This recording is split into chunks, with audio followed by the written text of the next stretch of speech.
তো দেখো বন্ধুরা, আজকে একটা শনিবারের দুপুরে নিরামিষ মেনুতে কি রয়েছে তোমাদের সাথে একটি ছোট্ট ভিডিওর মাধ্যমে শেয়ার করব। তো প্রথমেই রয়েছে সোনামুগ ডাল দিয়ে গোবিন্দভোগ চালের একটা একদম দেখো মাখো মাখো করে একটা খিচুড়ি হয়েছে, তো যেটা আমাদের বাপের বাড়ির সকলে খেতে দারুণ পছন্দ করে। আর তার সাথে রয়েছে একটা লাবড়া। তো সমস্ত কিছু সবজি দিয়ে এইরকম যদি একটা খিচুড়ির সাথে লাবড়া থাকে তাহলে তো কোনো কথাই হবে না, খাবারটা কিন্তু দারুণ জমে যায়। তো দেখো এর মধ্যে অনেক রকমের সবজি রয়েছে, আর এই লাবড়াটা কিন্তু এমনিও খেতে ভীষণ ভালো লাগে রুটি বা লুচি পরোটার সাথে। তো দেখো খিচুড়ি লাবড়া, আর তার সাথে রয়েছে শেষ পাতে যেটা ছাড়া একদম অসম্পূর্ণ, সেটা হচ্ছে চাটনি। তো এই চাটনিটা দেখো একদম জেলির মতো মাখা মাখা করে তৈরি করা হয়েছে।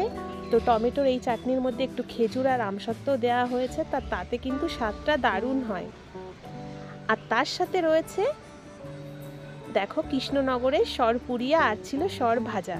তো আমি একটাই দেখাতে পারলাম, আরেকটা সামনে ছিল না তখন, ওর জন্য আমি তোমাদের দেখাতে পারলাম না। আর রয়েছে বেগুনি।